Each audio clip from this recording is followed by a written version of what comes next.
This is a Fox News special presentation.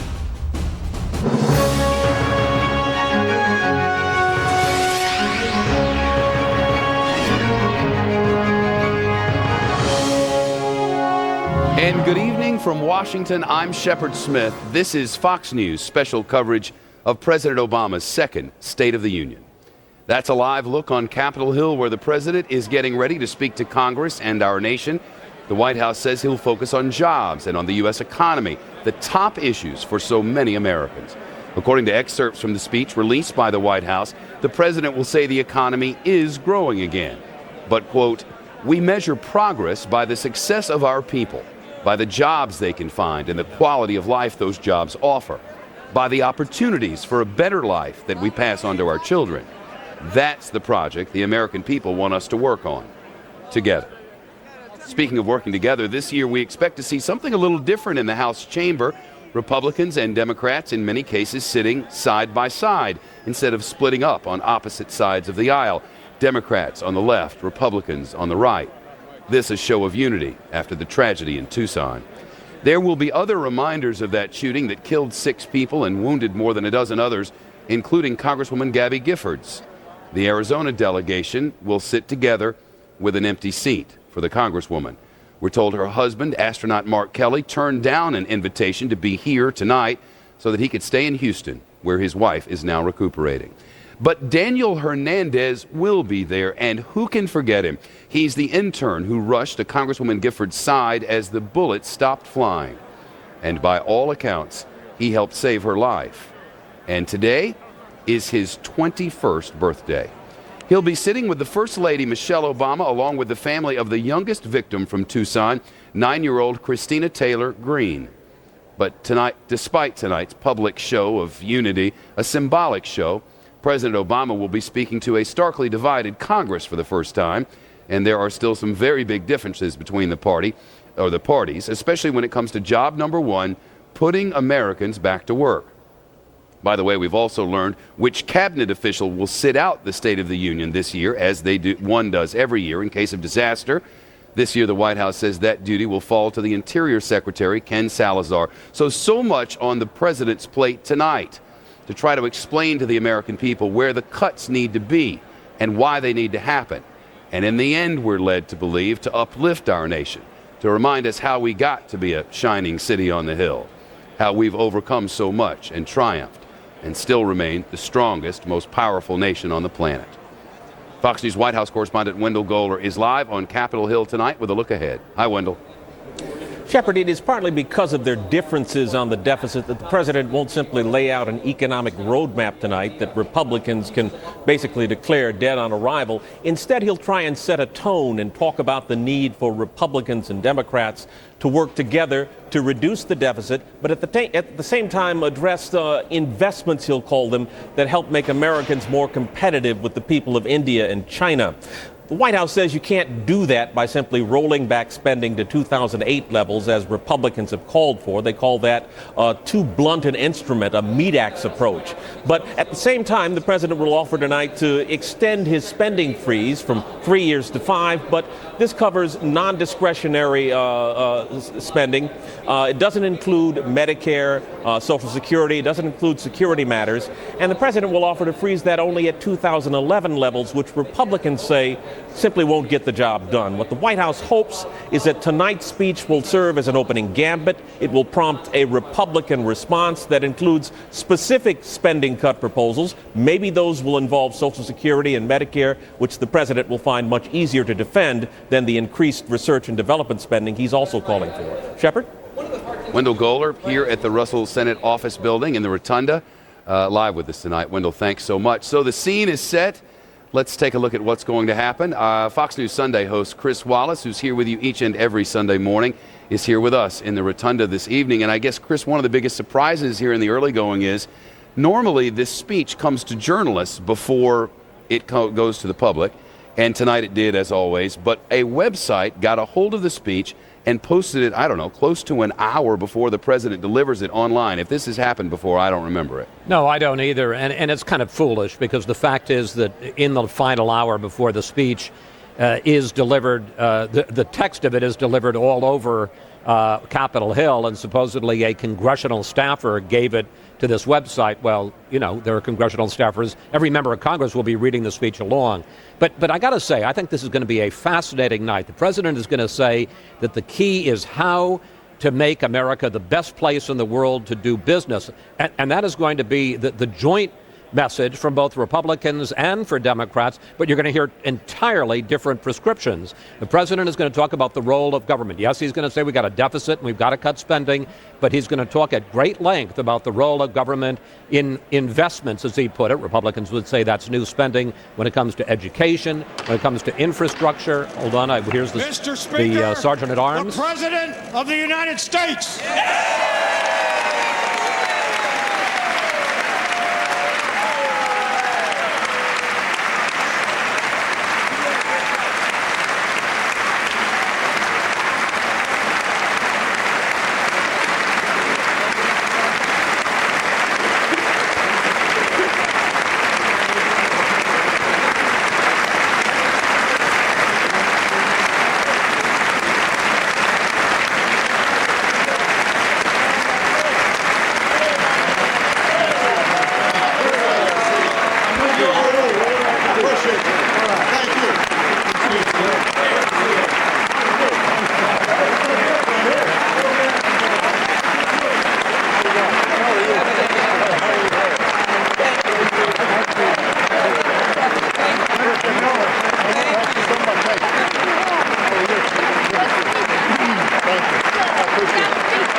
Thank you. You know I will.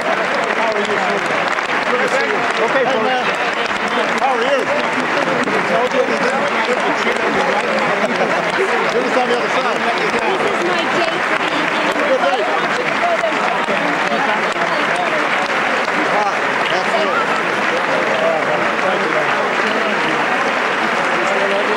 I'm going to be back. How are you? Good to see you.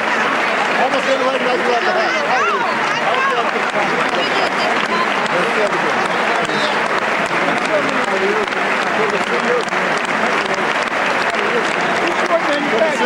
Hello there, Mr. President. How are you? Good to see you. Good to see you. How are you? We've been doing some work together. Good to see you. Equal time on this side, Mr. President. How you doing, I don't know which side is working now. That's right. I saw you lying in the speech about it. How are you? God bless you. Good to see you. Thank you. Good to see you, man. You're about to go to work. Thank you. Hey, you. Come on, give me a kiss. How are you? You shaved the beard, huh? It was looking a little special. Good to see you.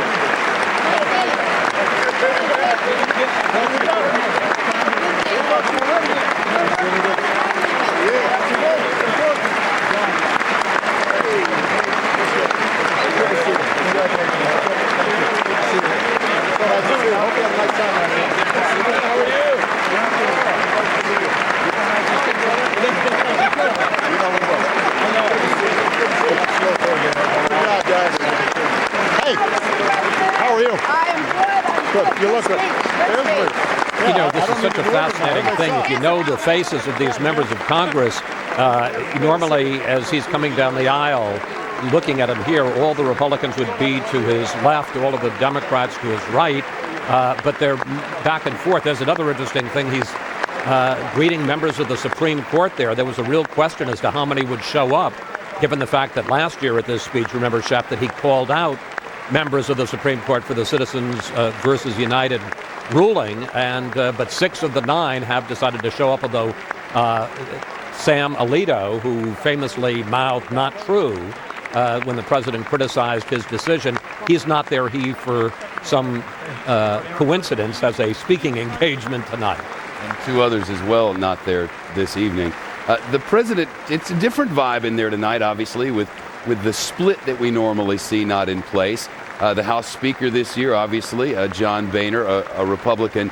And we do expect, we had lunch with the president this afternoon.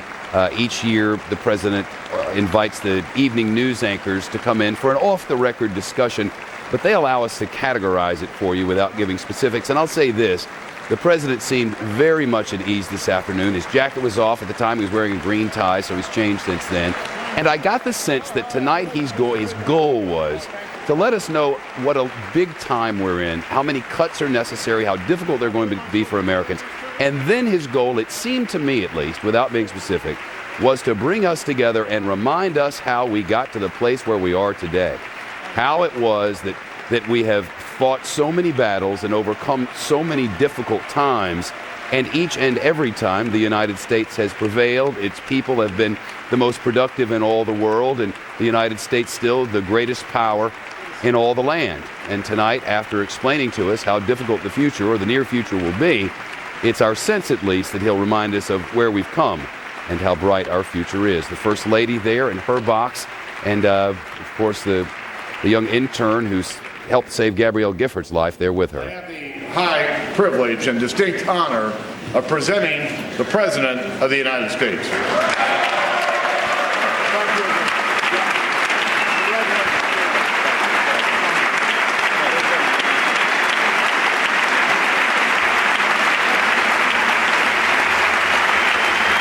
Thank you. Thank you so much. Thank you so much. Thank you very much. Thank you. Everybody, please have a seat. Thank you. Mr. Speaker, Mr. Vice President, members of Congress, distinguished guests, and fellow Americans. Tonight, I want to begin by congratulating the men and women of the 112th Congress, as well as your new Speaker, John Boehner.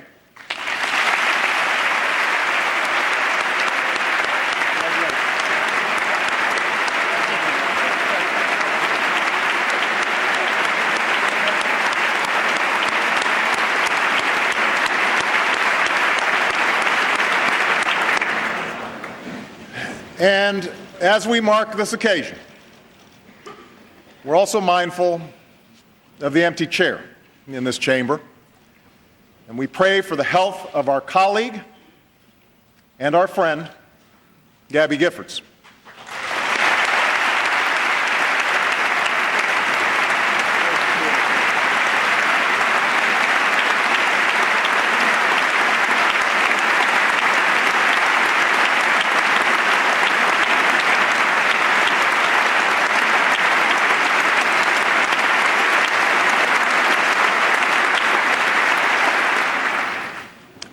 Now, it's no secret that those of us here tonight have had our differences over the last 2 years. The debates have been contentious. We have fought fiercely for our beliefs. And that's a good thing. That's what a robust democracy demands. That's what helps set us apart as a nation. But there's a reason the tragedy in Tucson gave us pause. Amid all the noise and passion and rancor of our public debate, Tucson reminded us that no matter who we are or where we come from, each of us is a part of something greater, something more consequential than party or political preference. We are part of the American family. We believe that in a country where every race and faith and point of view can be found, we are still bound together as one people, that we share common hopes and a common creed, that the dreams of a little girl in Tucson are not so different than those of our own children, and that they all deserve the chance to be fulfilled. That, too, is what sets us apart as a nation.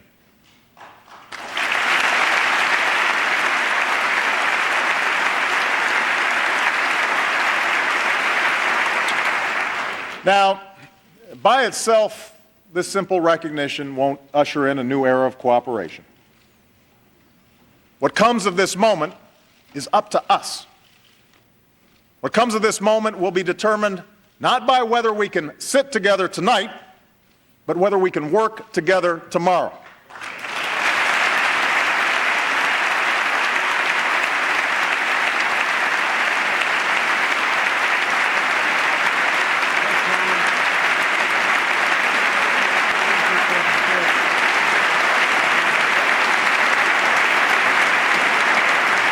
I believe we can, and I believe we must.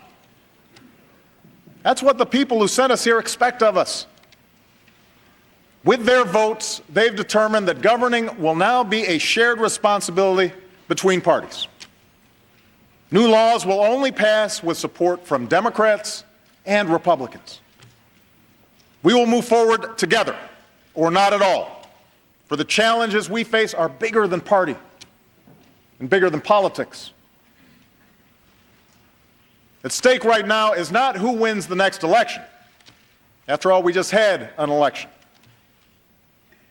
At stake is whether new jobs and industries take root in this country or somewhere else. It's whether the hard work and industry of our people is rewarded. It's whether we sustain the leadership that has made America not just a place on a map, but the light to the world. Now, we are poised for progress. 2 years after the worst recession most of us have ever known, the stock market has come roaring back. Corporate profits are up. The economy is growing again. But we have never measured progress by these yardsticks alone. We measure progress by the success of our people, by the jobs they can find and the quality of life those jobs offer, by the prospects of a small business owner who dreams of turning a good idea into a thriving enterprise, by the opportunities for a better life that we pass on to our children. That's the project the American people want us to work on. Together.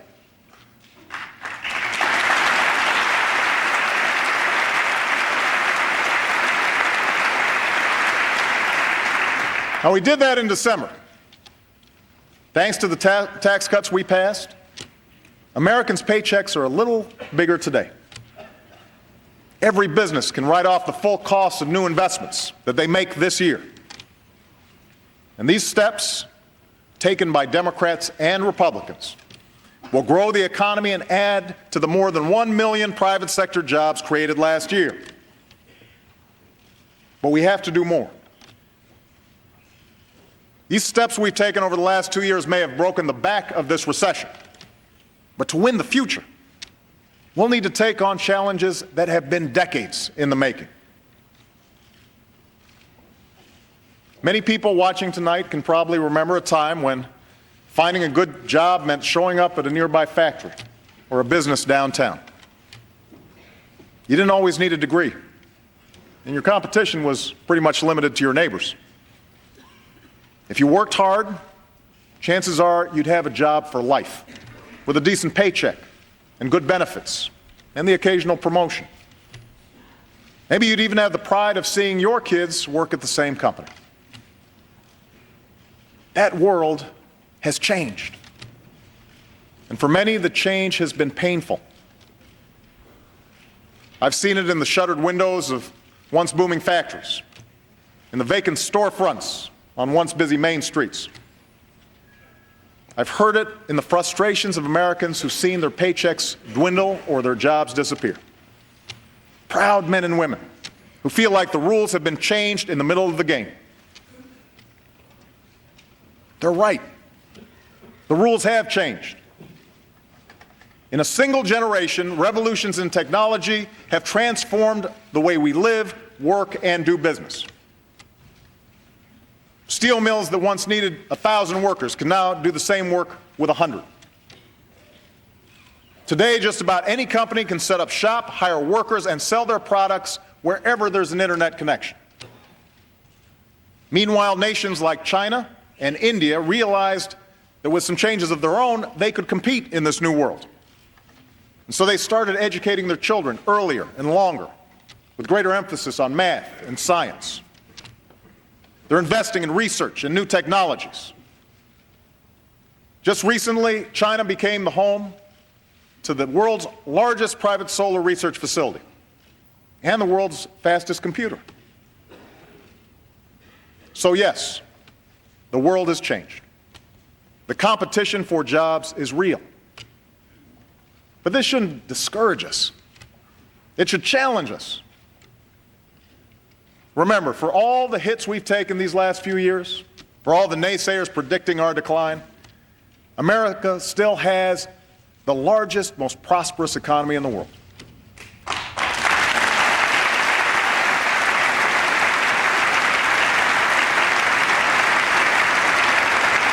No workers are more productive than ours. No country has more successful companies or grants more patents to inventors and entrepreneurs. We're the home to the world's best colleges and universities, where more students come to study than any place on earth. What's more, we are the first nation to be founded for the sake of an idea.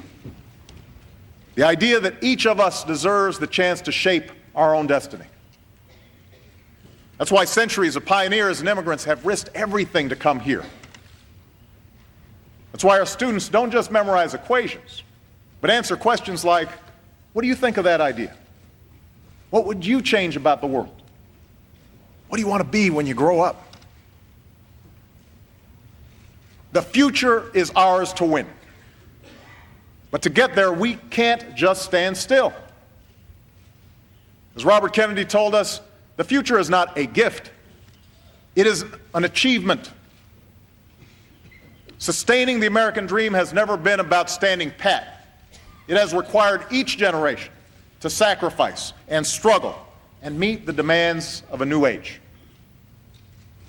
And now it's our turn. We know what it takes to compete for the jobs and industries of our time. We need to out-innovate, out-educate, and out-build the rest of the world.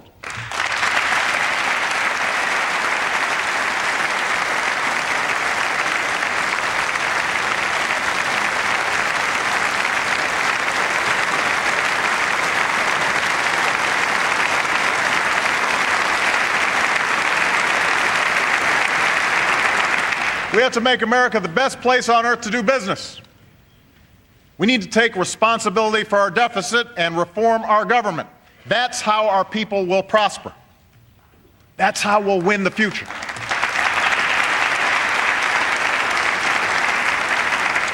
And tonight I'd like to talk about how we get there. The first step in winning the future is encouraging American innovation. None of us can predict with certainty what the next big industry will be or where the new jobs will come from. 30 years ago, we couldn't know that something called the internet would lead to an economic revolution. What we can do, what America does better than anyone else, is spark the creativity and imagination of our people. We're the nation that put cars in driveways and computers in offices. The nation of Edison and the Wright brothers, of Google and Facebook. In America, innovation doesn't just change our lives, it is how we make our living.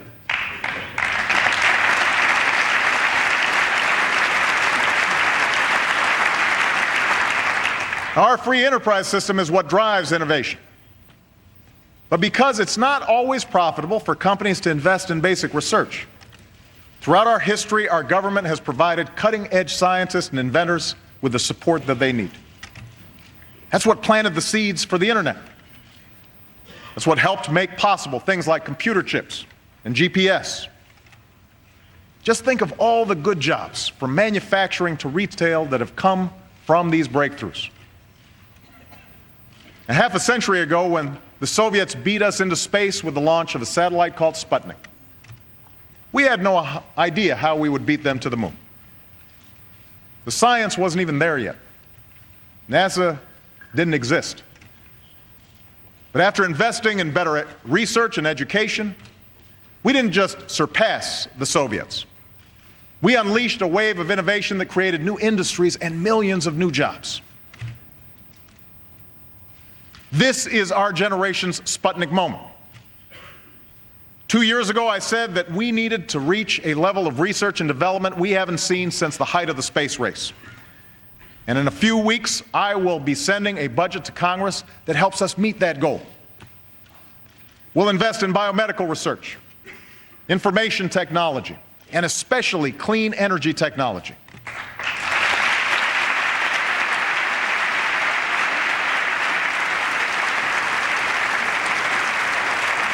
An investment that will strengthen our security, protect our planet, and create countless new jobs for our people.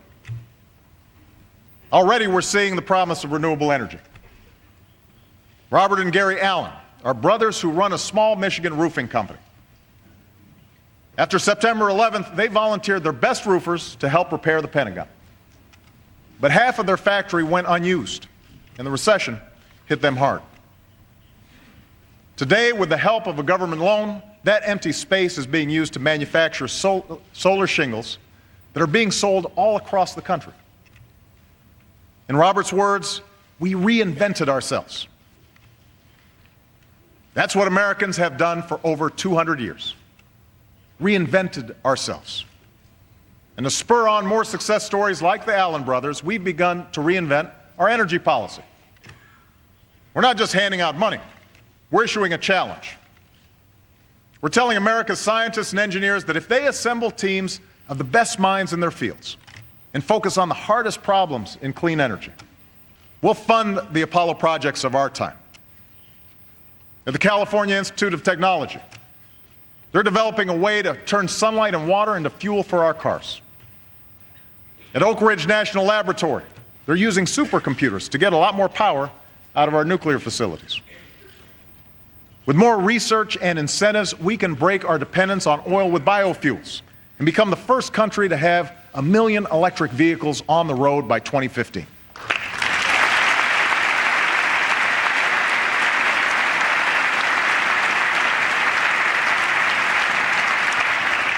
We need to get behind this innovation.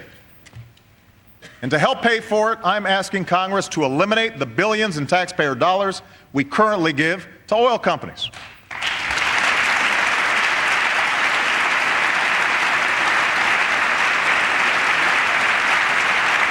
I don't know if you've noticed, but they're doing just fine on their own.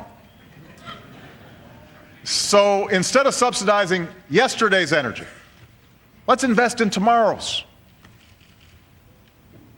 Now, clean energy breakthroughs will only translate into clean energy jobs if businesses know there will be a market for what they're selling. So tonight, I challenge you to join me in setting a new goal. By 2035, 80% of America's electricity will come from clean energy sources.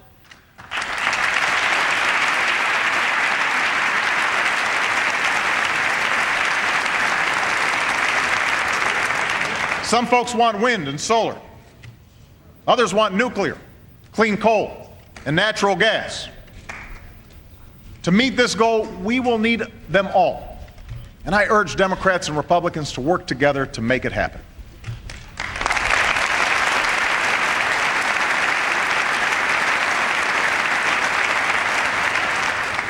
Maintaining our leadership in research and technology is crucial to America's success.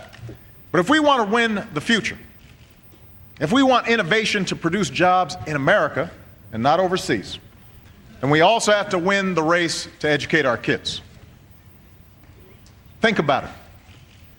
Over the next 10 years, nearly half of all new jobs will require education that goes beyond a high school education.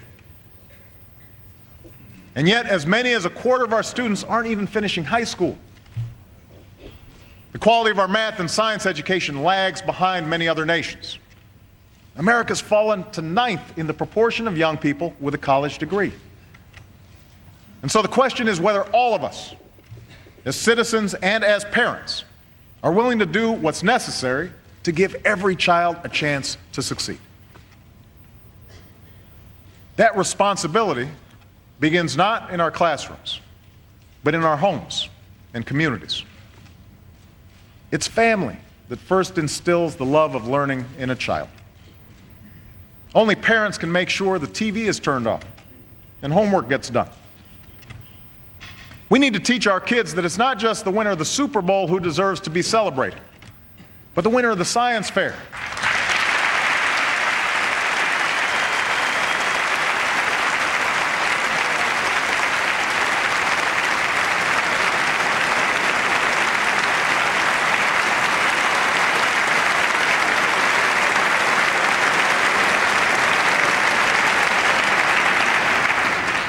We need to teach them that success is not a function of fame or PR, but of hard work and discipline.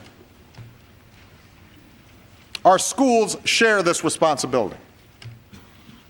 When a child walks into a classroom, it should be a place of high expectations and high performance. But too many schools don't meet this test. That's why instead of just pouring money into a system that's not working, we launched a competition called Race to the Top. To all 50 states, we said, if you show us the most innovative plans to improve teacher quality and student achievement, we'll show you the money. Race to the Top is the most meaningful reform of our public schools in a generation.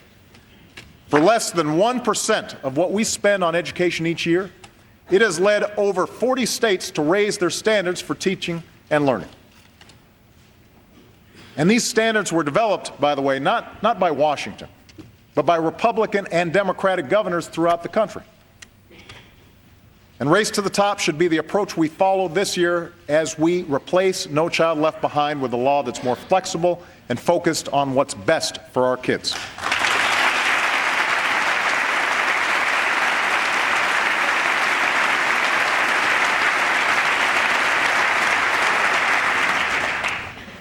You see, we know what's possible from our children when reform isn't just a top-down mandate, but the work of local teachers and principals, school boards and communities. Take a school like Bruce Randolph in Denver. 3 years ago, it was rated one of the worst schools in Colorado, located on turf between two rival gangs. But last May, 97% of the seniors received their diploma. Most will be the first in their families to go to college. And after the first year of the school's transformation, the principal who made it possible wiped away tears when a student said, "Thank you, Miss Waters, for showing that we are smart and we can make it." That's what good schools can do. And we want good schools all across the country. Let's also remember that after parents, the biggest impact on a child's success comes from the man or woman at the front of the classroom. In South Korea, teachers are known as nation builders. Here in America, it's time we treated the people who educate our children with the same level of respect.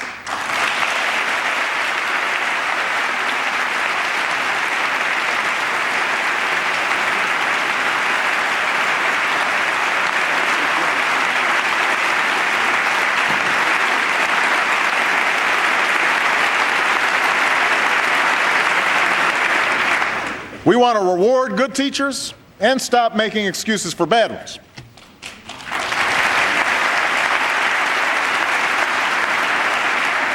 And over the next 10 years, with so many baby boomers retiring from our classrooms, we want to prepare 100,000 new teachers in the fields of science and technology and engineering and math.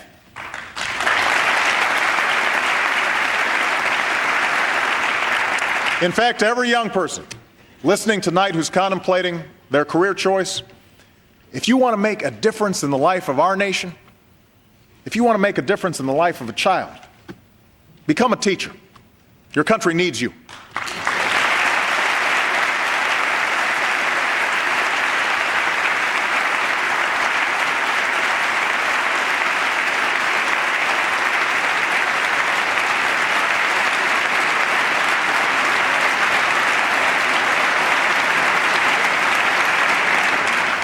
Of course, the education race doesn't end with a high school diploma. To compete, higher education must be within the reach of every American. That's why we've ended the unwarranted taxpayer subsidies that went to banks and used the savings to make college affordable for millions of students.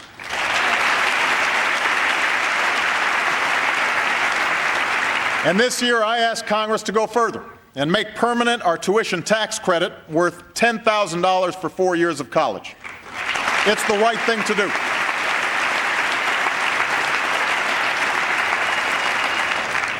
Because people need to be able to train for new jobs and careers in today's fast-changing economy.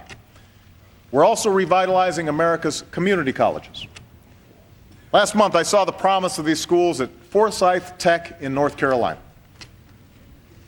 Many of the students there used to work in the surrounding factories that have since left town.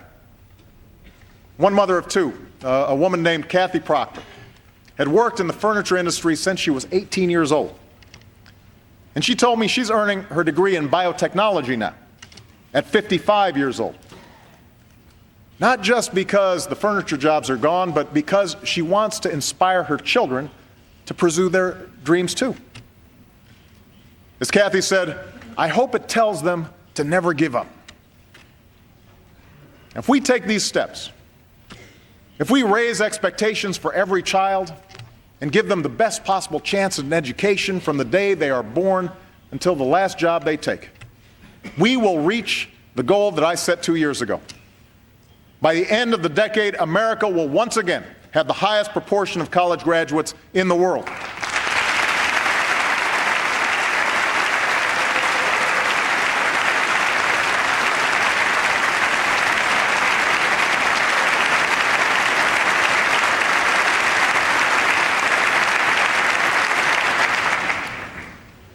One last point about education. Today, there are hundreds of thousands of students excelling in our schools who are not American citizens. Some are the children of undocumented workers who had nothing to do with the actions of their parents. They grew up as Americans and pledge allegiance to our flag, and yet they live every day with the threat of deportation. Others come here from abroad to study in our colleges and universities. But as soon as they obtain advanced degrees, we send them back home to compete against us. It makes no sense. Now, I strongly believe that we should take on once and for all the issue of illegal immigration. And I am prepared to work with Republicans and Democrats to protect our borders, enforce our laws, and address the millions of undocumented workers who are now living in the shadows.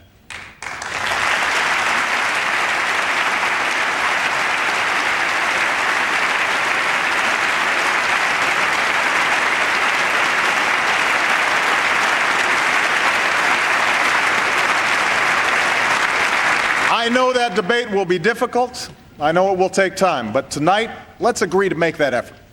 And let's stop expelling talented, responsible young people who could be staffing our research labs or starting a new business, who could be further enriching this nation.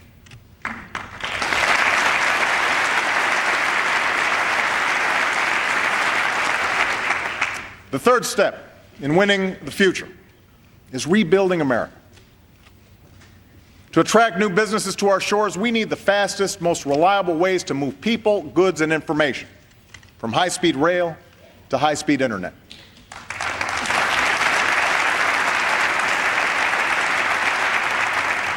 Our infrastructure used to be the best, but our lead has slipped.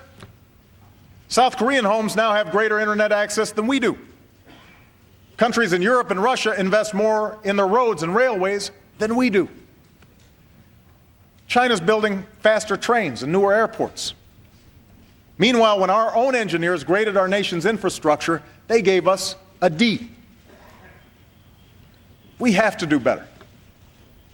America's the nation that built the Transcontinental Railroad, brought electricity to rural communities, constructed the interstate highway system. The jobs created by these projects didn't just come from laying down track or pavement. They came from businesses that opened near a town's new train station or the new off-ramp. So over the last 2 years, we've begun rebuilding for the 21st century, a project that has meant thousands of good jobs for the hard-hit construction industry. And tonight I'm proposing that we redouble those efforts.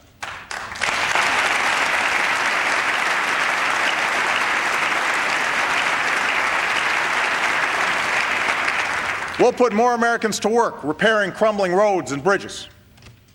We'll make sure this is fully paid for, attract private investment, and pick projects based what's best for the economy, not politicians.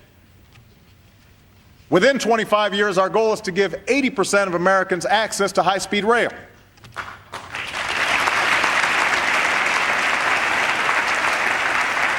This could allow you to go places in half the time it takes to travel by car. For some trips, it'll be faster than flying, without the pat down.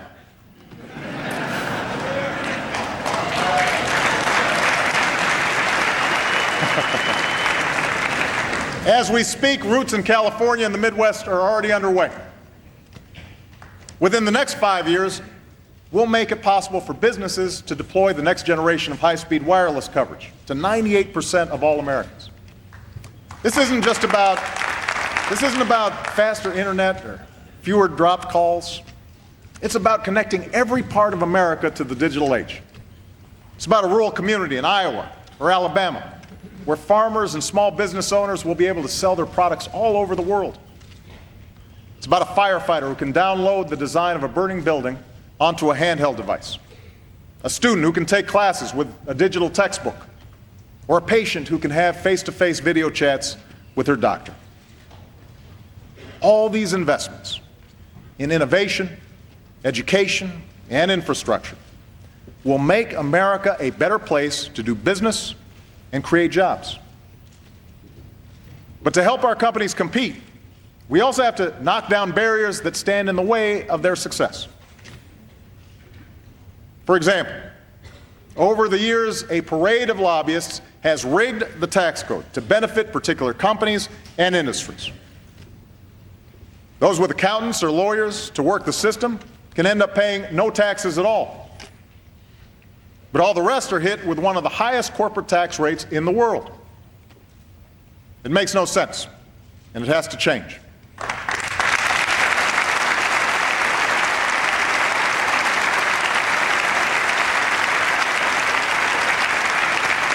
So tonight I'm asking Democrats and Republicans to simplify the system, get rid of the loopholes, level the playing field, and use the savings to lower the corporate tax rate for the first time in 25 years without adding to our deficit. It can be done.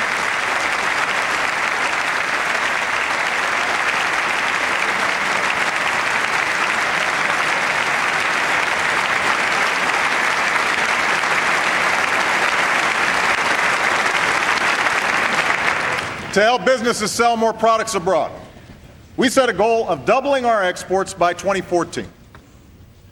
Because the more we export, the more jobs we create here at home. Already our exports are up. Recently we signed agreements with India and China that will support more than 250,000 jobs here in the United States. And last month we finalized a trade agreement with South Korea that will support at least 70,000 American jobs. This agreement has unprecedented support from business and labor, Democrats and Republicans. And I ask this Congress to pass it as soon as possible.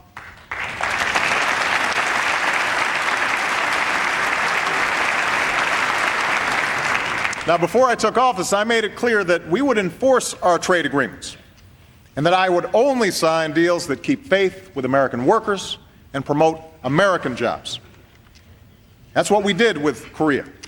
And that's what I intend to do as we pursue agreements with Panama and Colombia and continue our Asia-Pacific and global trade talks.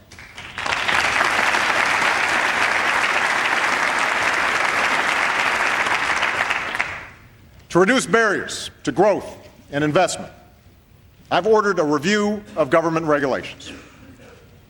When we find rules that put an unnecessary burden on businesses, we will fix them.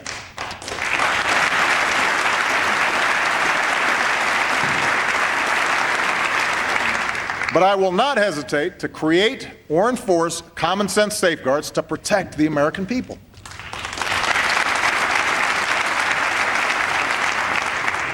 That's what we've done in this country for more than a century. It's why our food is safe to eat, our water is safe to drink, and our air is safe to breathe. It's why we have speed limits and child labor laws. It's why last year we put in place consumer protections against hidden fees and penalties by credit card companies, and new rules to prevent another financial crisis.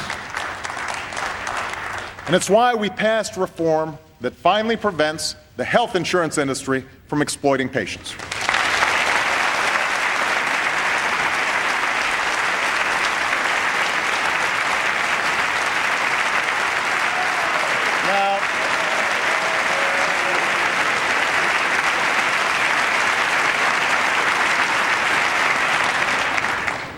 Now, I have heard rumors that a few of you still have concerns about our new health care law.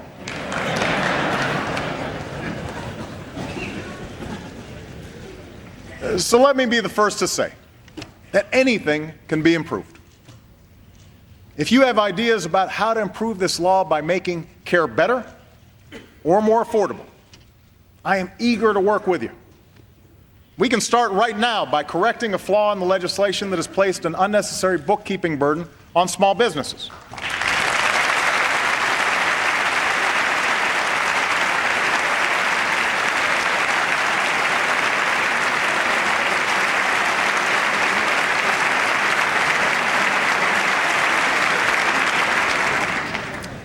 What I'm not willing to do is go back to the days when insurance companies could deny someone coverage because of a pre-existing condition.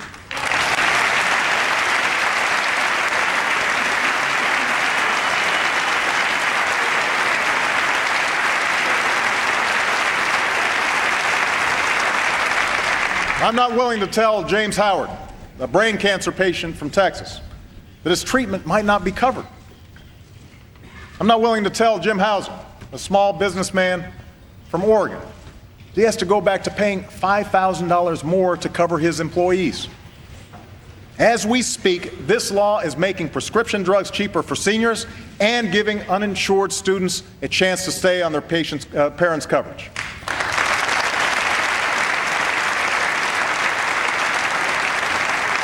So I say to this chamber tonight, instead of refighting the battles of the last 2 years, let's fix what needs fixing and let's move forward.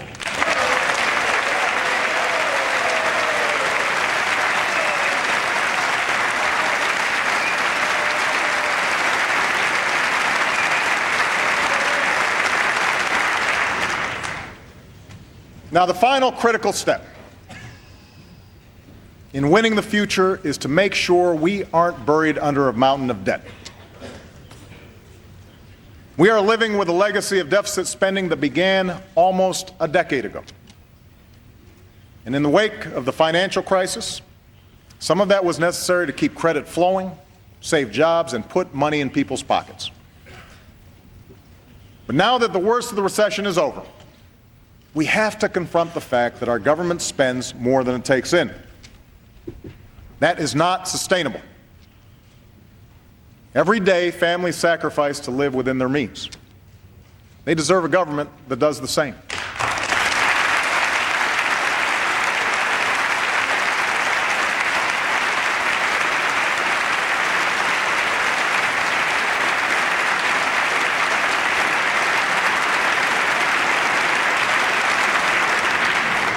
So tonight, I am proposing that starting this year, we freeze annual domestic spending for the next 5 years. Now, this would reduce the deficit by more than $400 billion over the next decade and will bring discretionary spending to the lowest share of our economy since Dwight Eisenhower was president. This freeze will require painful cuts. Already, we've frozen the salaries of hard-working federal employees for the next 2 years.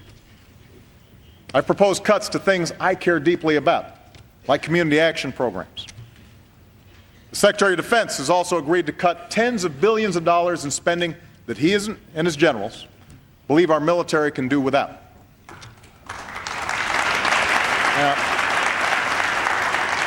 I recognize that some in this chamber have already proposed deeper cuts.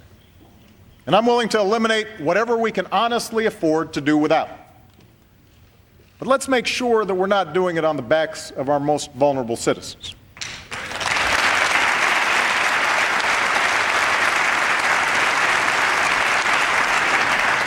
And let's make sure that what we're cutting is really excess weight.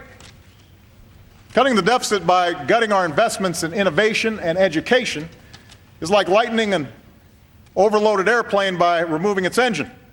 It may make you feel like you're flying high at first, but it won't take long before you feel the impact. Now, most of the cuts and savings I proposed only address annual domestic spending, which represents a little more than 12% of our budget. To make further progress, we have to stop pretending that cutting this kind of spending alone will be enough. It won't.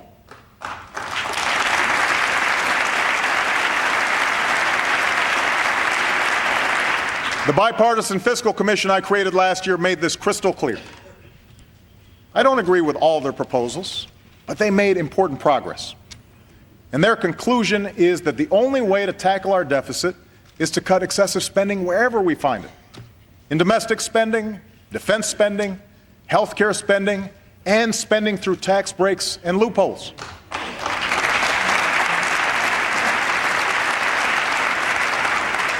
This means further reducing health care costs, including programs like Medicare and Medicaid, which are the single biggest contributor to our long-term deficit.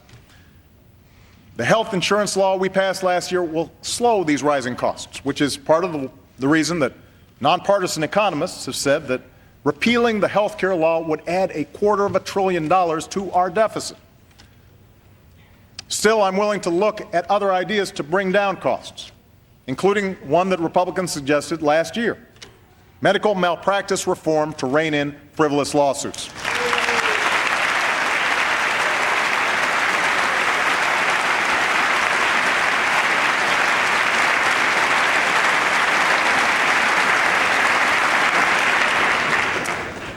To put us on solid ground, we should also find a bipartisan solution to strengthen Social Security for future generations.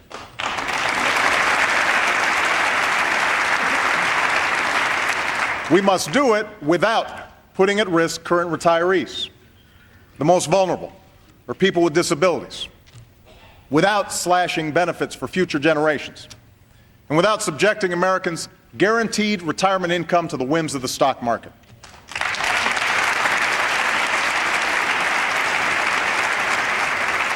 And if we truly care about our deficit, we simply can't afford a permanent extension of the tax cuts for the wealthiest 2% of Americans.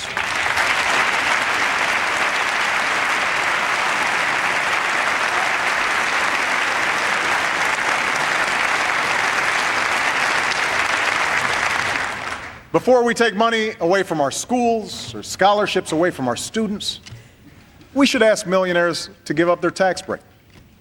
It's not a matter of punishing their success. It's about promoting America's success.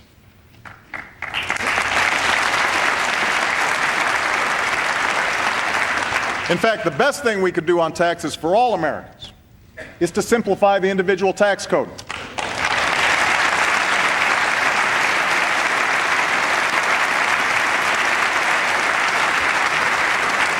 This will be a tough job, but members of both parties have expressed an interest in doing this, and I am prepared to join them.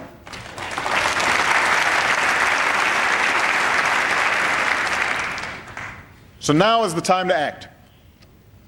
Now is the time for both sides and both houses of Congress, Democrats and Republicans, to forge a principled compromise that gets the job done. If we make the hard choices now to rein in our deficits, we can make the investments we need to win the future.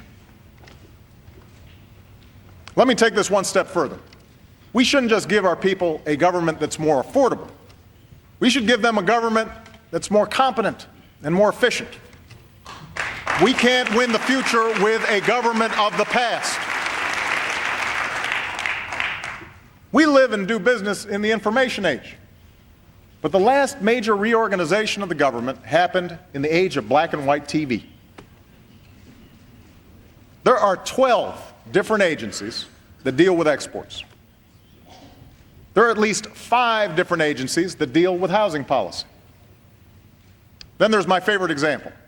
The Interior Department is in charge of salmon while they're in freshwater, but the Commerce Department handles them when they're in saltwater. I hear it gets even more complicated once they're smoked.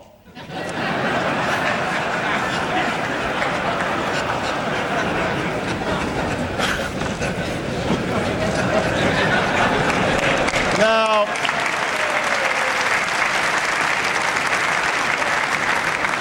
we've made great strides over the last 2 years in using technology and getting rid of waste. Veterans can now download their electronic medical records with a click of the mouse. We're selling acres of federal office space that hasn't been used in years. And we'll cut through red tape to get rid of more. But we need to think bigger. In the coming months, my administration will develop a proposal to merge, consolidate, and reorganize the federal government in a way that best serves the goal of a more competitive America. I will submit that proposal to Congress for a vote, and we will push to get it passed.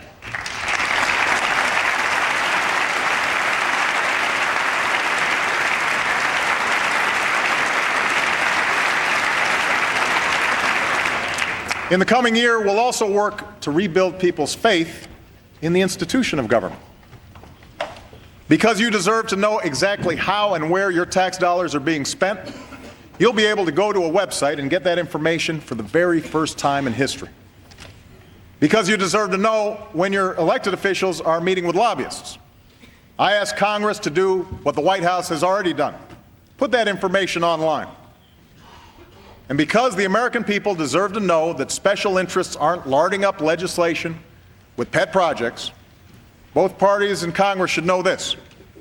If a bill comes to my desk with earmarks inside, I will veto it. I will veto it.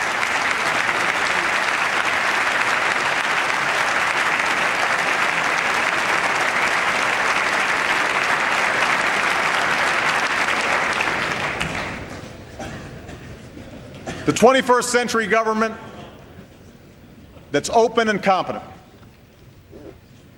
a government that lives within its means, an economy that's driven by new skills and new ideas. Our success in this new and changing world will require reform, responsibility, and innovation. It will also require us to approach that world with a new level of engagement in our foreign affairs. Just as jobs and businesses can now race across borders, so can new threats and new challenges. No single wall separates East and West. No one rival superpower is aligned against us. And so we must defeat determined enemies wherever they are and build coalitions that cut across lines of region and race and religion.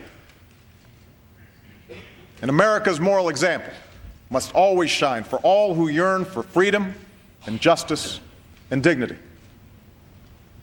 And because we've begun this work, tonight we can say that American leadership has been renewed and America's standing has been restored.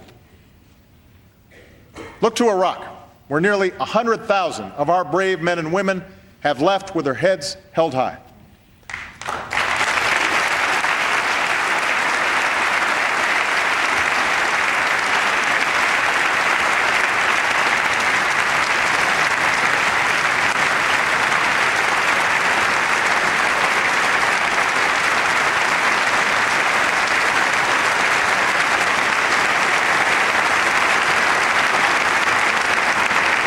American combat patrols have ended.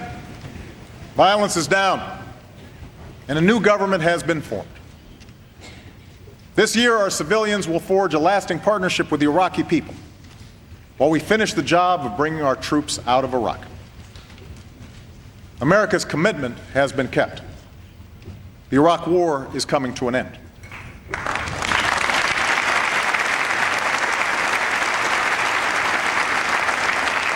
Of course, as we speak, Al-Qaeda and their affiliates continue to plan attacks against us. Thanks to our intelligence and law enforcement professionals, we're disrupting plots and securing our cities and skies. And as extremists try to inspire acts of violence within our borders, we are responding with the strength of our communities, with respect for the rule of law, and with the conviction that American Muslims are a part of our American family.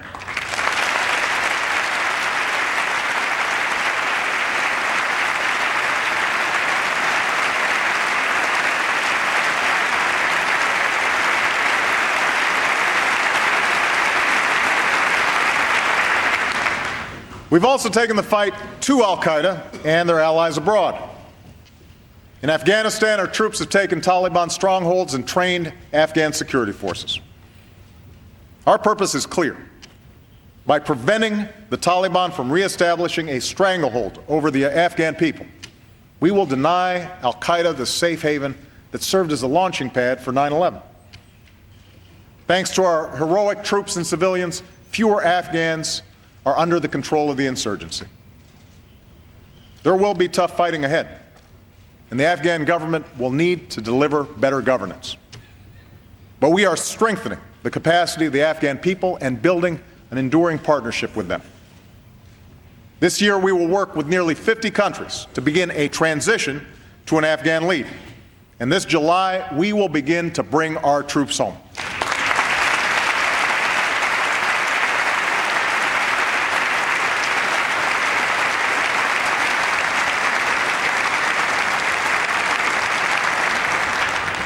In Pakistan, al-Qaeda's leadership is under more pressure than at any point since 2001. Their leaders and operatives are being removed from the battlefield. Their safe havens are shrinking. And we've sent a message from the Afghan border to the Arabian Peninsula to all parts of the globe. We will not relent, we will not waver, and we will defeat you.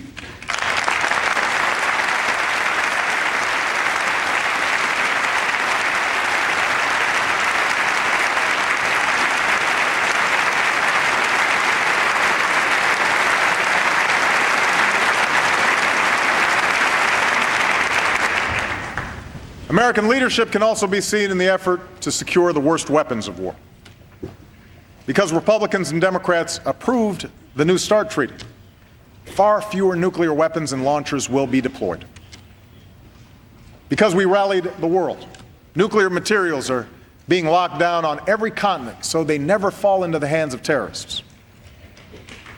Because of a diplomatic effort to insist that Iran meet its obligations, the Iranian government now faces tougher sanctions, tighter sanctions than ever before. And on the Korean Peninsula, we stand with our ally South Korea and insist that North Korea keeps its commitment to abandon nuclear weapons.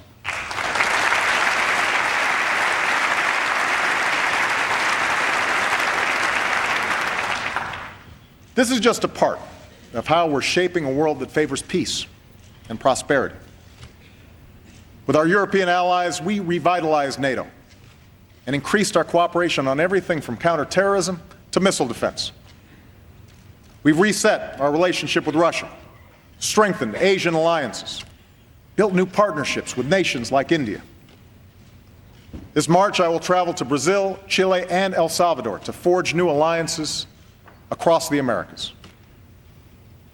Around the globe, we're standing with those who take responsibility, helping farmers grow more food, supporting doctors who care for the sick, and combating the corruption that can rot a society and rob people of opportunity. Now, recent events have shown us that what sets us apart must not just be our power. It must also be the purpose behind it. In South Sudan, with our assistance, the people were finally able to vote for independence after years of war. Thousands lined up before dawn. People danced in the streets. One man who lost 4 of his brothers at war summed up the scene around him. "This was a battlefield for most of my life," he said. "Now we want to be free."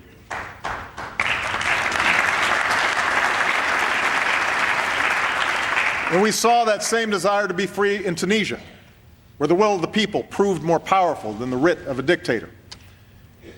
And tonight, let us be clear, the United States of America stands with the people of Tunisia and supports the democratic aspirations of all people.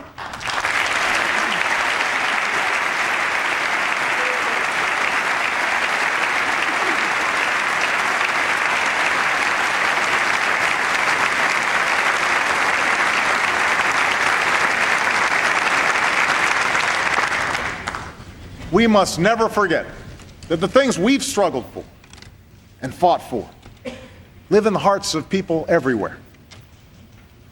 And we must always remember that the Americans who have borne the greatest burden in this struggle are the men and women who serve our country.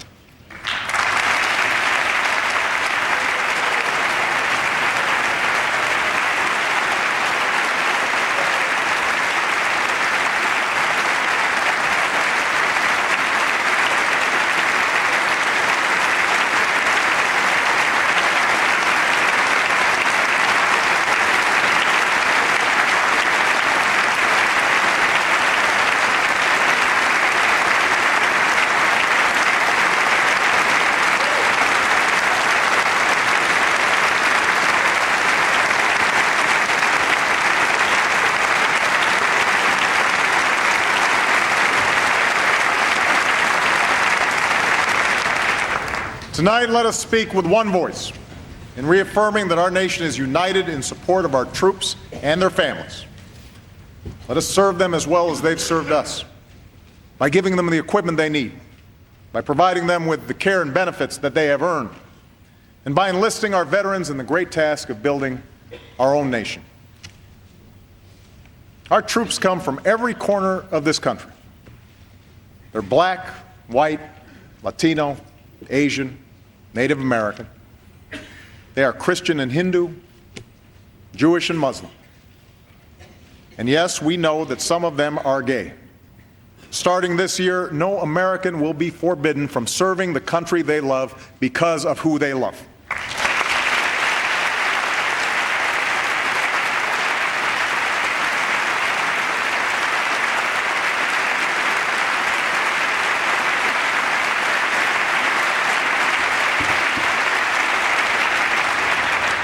And with that change, I call on all our college campuses to open their doors to our military recruiters and ROTC. It is time to leave behind the divisive battles of the past. It is time to move forward as one nation.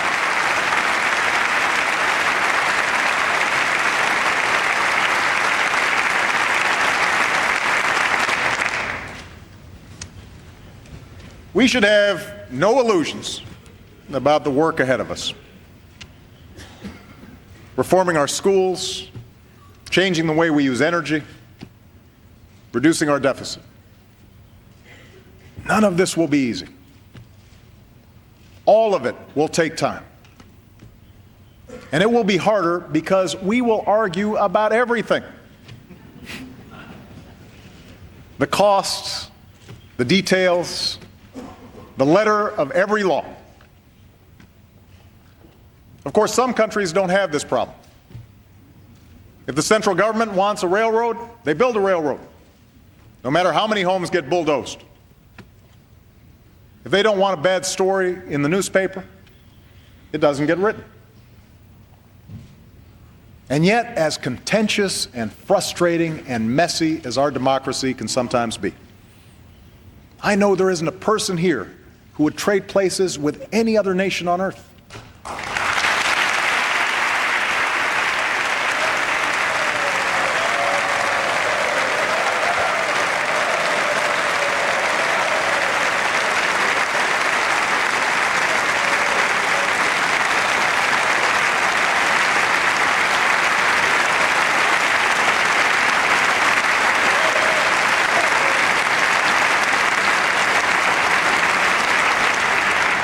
We may have differences in policy, but we all believe in the rights enshrined in our Constitution.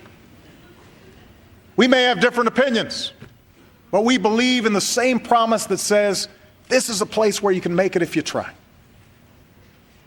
We may have different backgrounds, but we believe in the same dream that says, this is a country where anything is possible, no matter who you are, no matter where you come from. That dream is why I can stand here before you tonight. That dream is why a working class kid from Scranton can sit behind me.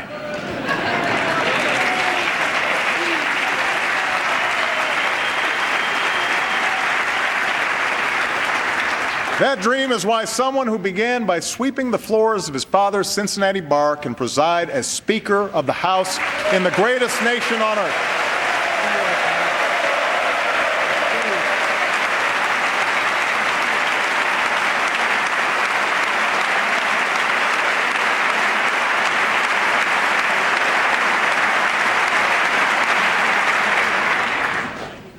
That dream, that American dream, is what drove the Allen brothers to reinvent their roofing company for a new era. It's what drove those students at Forsyth Tech to learn a new skill and work towards the future.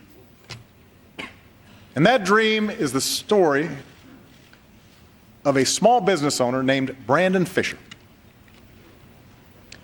Brandon started a company in Berlin, Pennsylvania, that specializes in a new kind of drilling technology. And one day last summer, he saw the news that halfway across the world, 33 men were trapped in a Chilean mine, and no one knew how to save them. But Brandon thought his company could help, and so he designed a rescue that would come to be known as Plan B. His employees worked around the clock to manufacture the necessary drilling equipment, and Brandon left for Chile. Along with others, he began drilling a 2,000-foot hole into the ground, working 3 or 4 days at a time without any sleep. 37 days later, Plan B succeeded, and the miners were rescued.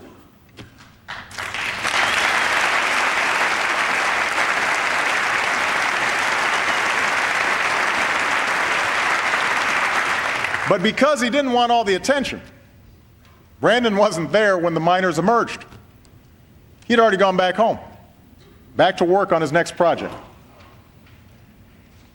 And later, one of his employees said of the rescue, "We proved that Center Rock is a little company, but we do big things."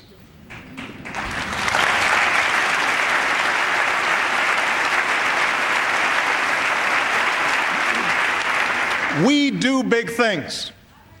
From the earliest days of our founding, America has been the story of ordinary people who dare to dream. That's how we win the future. We're a nation that says, I might not have a lot of money, but I have this great idea for a new company.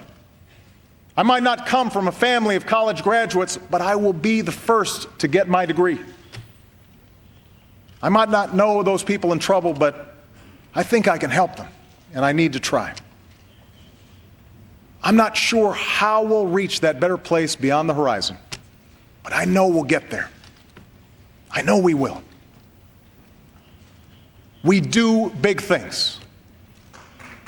The idea of America endures. Our destiny remains our choice.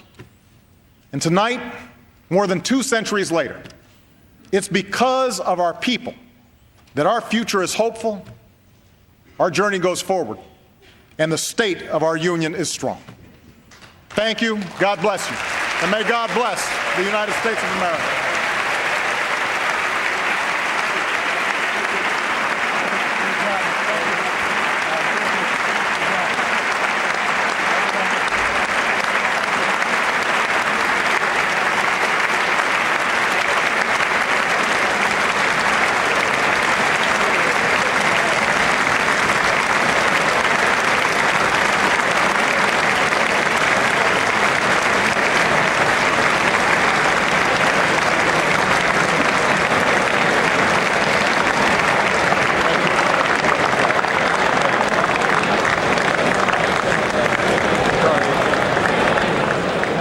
And the state of our union is strong. President Obama in the House chambers tonight before a joint session of Congress and before the American people with about an hour-long speech explaining where we've come from, where we're going, and what we have to do to get to the next step.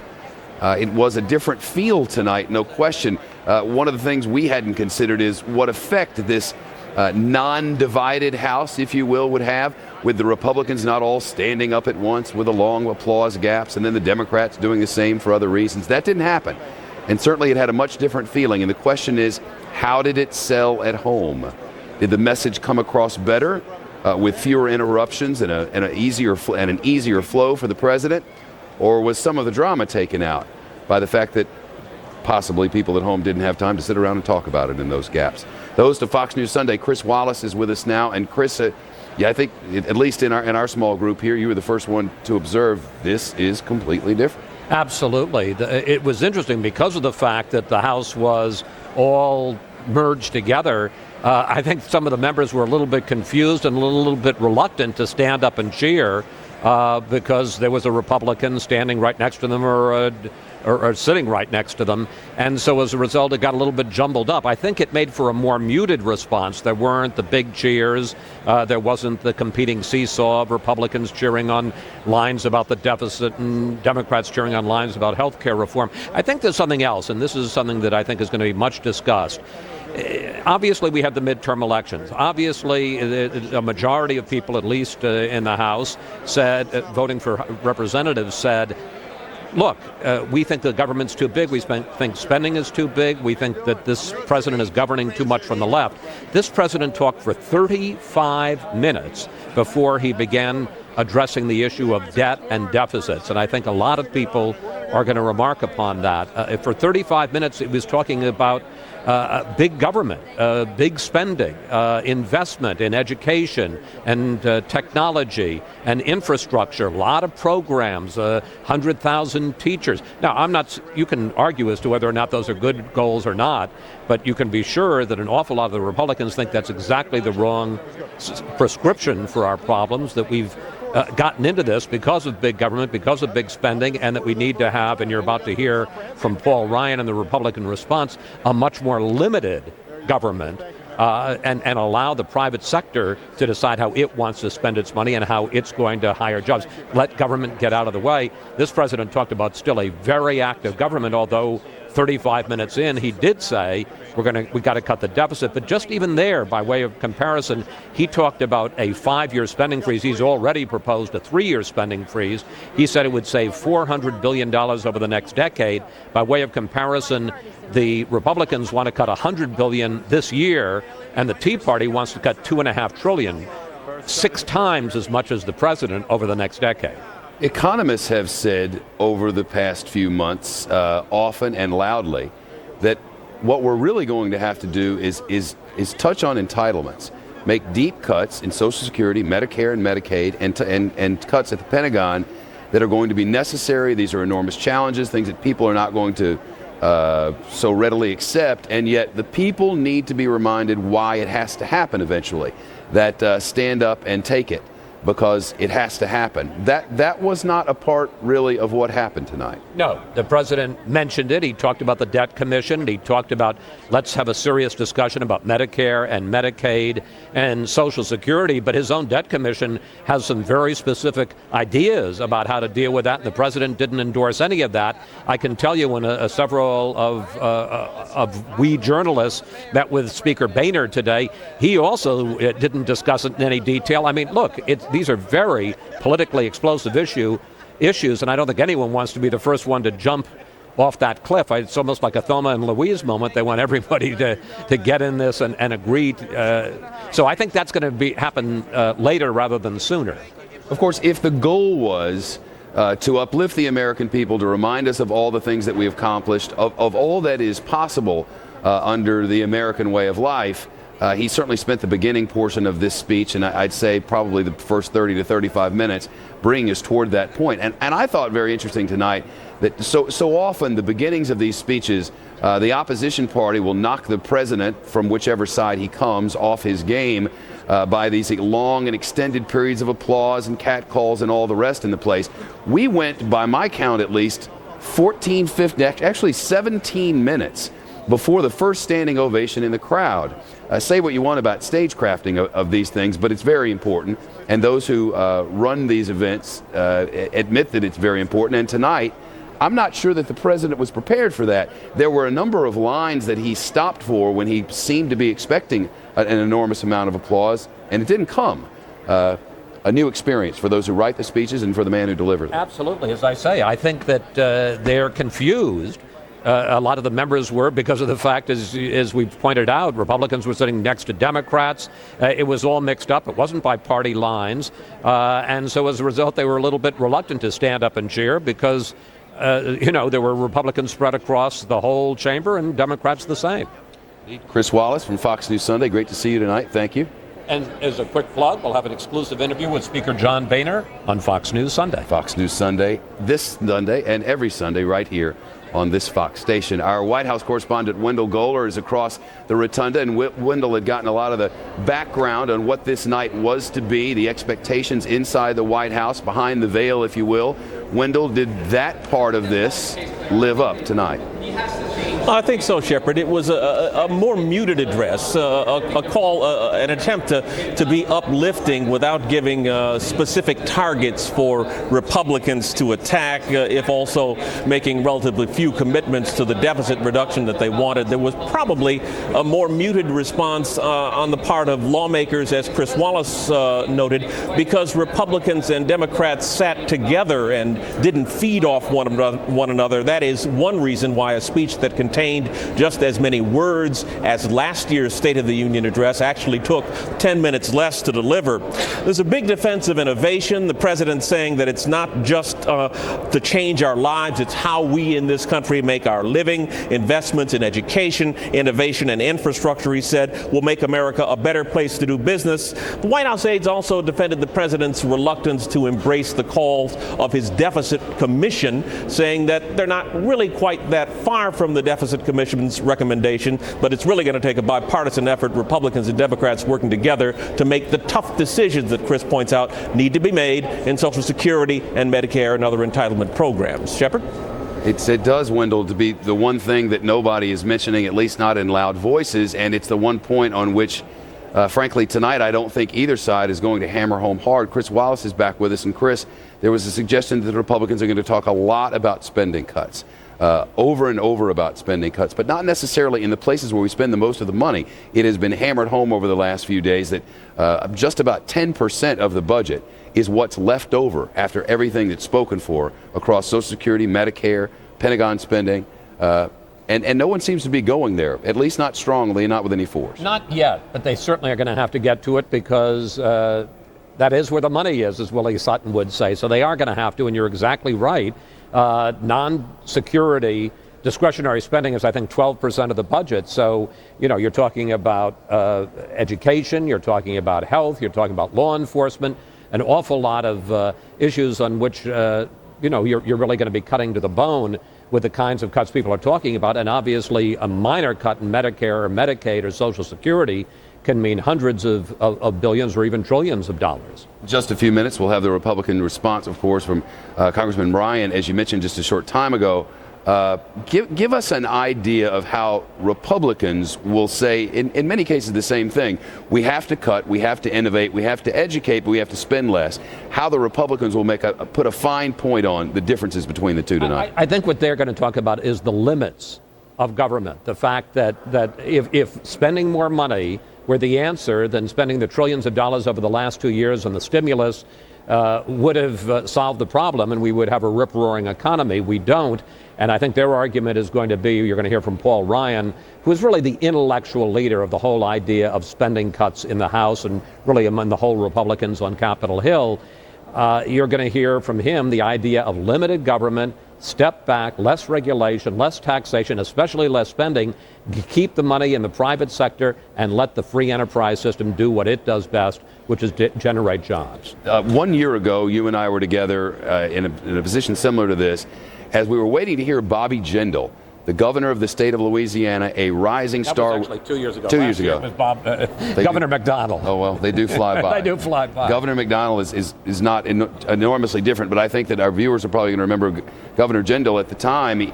He was coming off what was widely seen as a successful run during very difficult times for the state of Louisiana.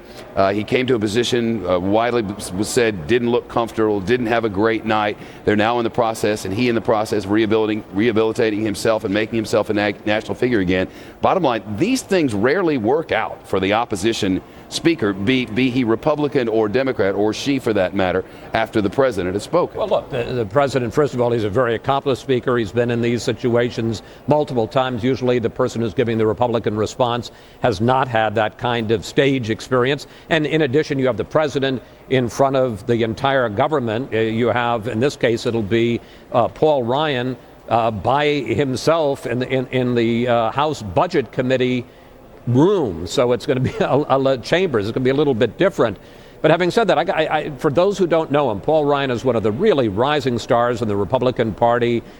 He is scary smart when it comes to the budget and deficits. And he's somebody it'll be very interesting to see what he says. Interesting to see how he performs. But he's going to be one of the driving forces behind the Republicans in their drive on cutting the spending this year. And Congressman Ryan, by our producers in the control room's count, will begin speaking in just about 15 seconds. Interestingly, the Tea Party representative, Michelle Bachmann of Minnesota, will speak after that. First, let's hear from Congressman Ryan now, the Republican response to the State of the Union address. Good evening. I'm Congressman Paul Ryan from Janesville, Wisconsin, and chairman here at the House Budget Committee. President Obama just addressed a congressional chamber filled with many new faces. One face we did not see tonight was that of our friend and colleague, Congresswoman Gabrielle Giffords of Arizona. We all miss Gabby in her cheerful spirit, and we are praying for her to return to the House chamber. Earlier this month, President Obama spoke movingly at a memorial event for the 6 people who died on that violent morning in Tucson. Still, there are no words that can lift the sorrow that now engulfs the families and the friends of the fallen. What we can do is assure them that the nation is praying for them, that in the words of the psalmist, the Lord heals the brokenhearted and binds up their wounds, and that over time, grace will replace grief. As Gabby continues to make encouraging progress, we must keep her and the others in our thoughts as we attend to the work now before us. Tonight, the president focused a lot of attention on our economy in general and on our deficit and debt in particular. He was right to do so, and some of his words were reassuring. As chairman of the House Budget Committee, I assure you that we want to work with the president to restrain federal spending. In one of our first acts in the new majority, House Republicans voted to cut Congress's own budget. And just today, the House voted to restore the spending discipline that Washington sorely needs. The reason is simple. A few years ago, reducing spending was important. Today, it's imperative. Here's why. We face a crushing burden of debt. The debt will soon eclipse our entire economy and grow to catastrophic levels in the years ahead. On this current path, when my 3 children, who are now 6, 7, and 8 years old, are raising their own children, the federal government will double in size, and so will the taxes they pay. No economy can sustain such high levels of debt and taxation. The next generation will inherit a stagnant economy and a diminished country. Frankly, it's one of my greatest concerns as a parent, and I know many of you feel the same way. Our debt is the product of acts by many presidents and many Congresses over many years. No one person or party is responsible for it. There's no doubt the president came into office facing a severe fiscal and economic situation. Unfortunately, instead of restoring the fundamentals of economic growth, he engaged in a stimulus spending spree that not only failed to deliver on its promise to create jobs, but also plunged us even deeper into debt. The facts are clear. Since taking office, President Obama has signed into law spending increases of nearly 25% for domestic government agencies, an 84% increase when you include the failed stimulus. All of this new government spending was sold as investment. Yet after 2 years, the unemployment rate remains above 9%, and government has added over $3 trillion to our debt.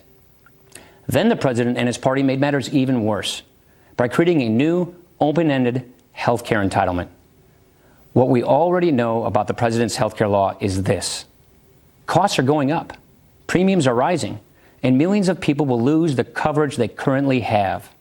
Job creation is being stifled by all of its taxes, penalties, mandates, and fees. Businesses and unions from around the country are asking the Obama administration for waivers from the mandates. Washington should not be in the business of picking winners and losers. The president mentioned the need for regulatory reform to ease the burden on American businesses. We agree, and we think its health care law would be a great place to start. Last week, House Republicans voted for a full repeal of this law, as we pledged to do, and we will work to replace it with fiscally responsible, patient-centered reforms that actually reduce costs and expand coverage. Healthcare spending is driving the explosive growth of our debt, and the president's law is accelerating our country toward bankruptcy. Our debt is out of control. What was a fiscal challenge is now a fiscal crisis. We cannot deny it. Instead, we must, as Americans, confront it responsibly. And that is exactly what Republicans pledged to do. Americans are skeptical of both political parties, and that skepticism is justified, especially when it comes to spending. So hold all of us accountable. In this very room, the House will produce, debate, and advance a budget. Last year, in an unprecedented failure, Congress chose not to pass or even propose a budget. The spending spree continued unchecked. We owe you a better choice and a different vision. Our forthcoming budget is our obligation to you, to show you how we would do things differently, how we will cut spending to get the debt down, help create jobs and prosperity, and reform government programs. If we act soon, and if we act responsibly, people in and near retirement will be protected. These budget debates are not just about the programs of government. They're also about the purpose of government. So I'd like to share with you the principles that guide us. They are anchored in the wisdom of the founders, in the spirit of the Declaration of Independence, and in the words of the American Constitution. They have to do with the importance of limited government and with the blessing of self-government. We believe government's role is both vital and limited to defend the nation from attack and provide for the common defense, to secure our borders, to protect innocent life, to uphold our laws and constitutional rights, to ensure domestic tranquility and equal opportunity, and to provide a safety net, to help provide a safety net for those who cannot provide for themselves.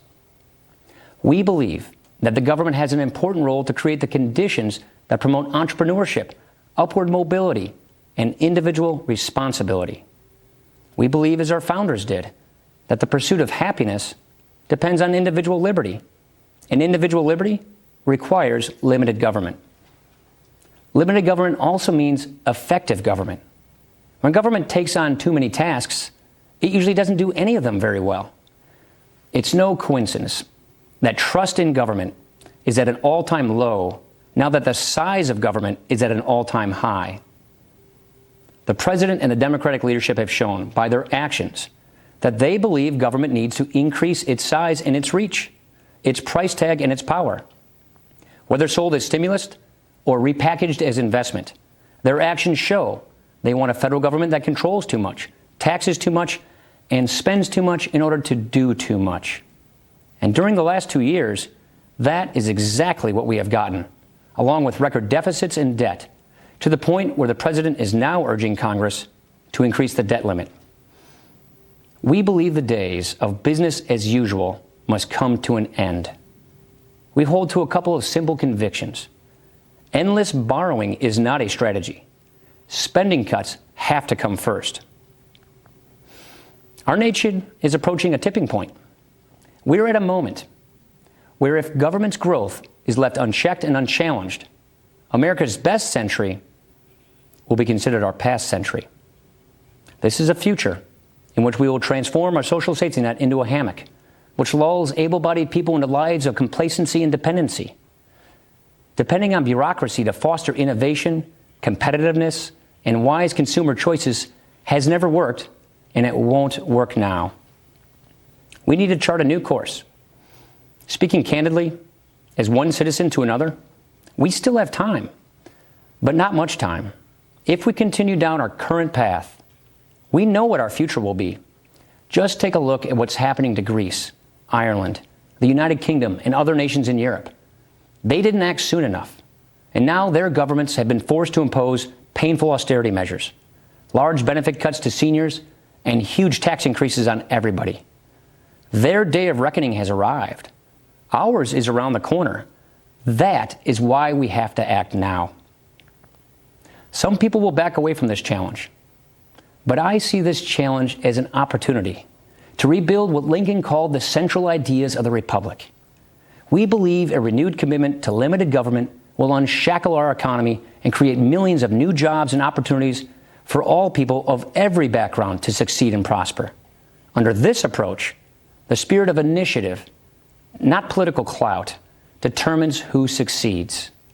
Millions of families have fallen on hard times, not because of our ideals of free enterprise, but because our leaders failed to live up to those ideals. Because of poor decisions made in Washington and Wall Street that caused a financial crisis, squandered our savings, broke our trust, and crippled our economy. Today, a similar kind of irresponsibility threatens not only our livelihoods, but our way of life. We need to reclaim our American system of limited government, low taxes, reasonable regulations, and sound money, which has blessed us with unprecedented prosperity. And it has done more to help the poor than any other economic system ever designed. That's the real secret to job creation, not borrowing and spending more money in Washington. Limited government and free enterprise have helped make America the greatest nation on earth. These are not easy times, but America is an exceptional nation. In all the chapters of human history, there has never been anything quite like America. The American story has been cherished, advanced,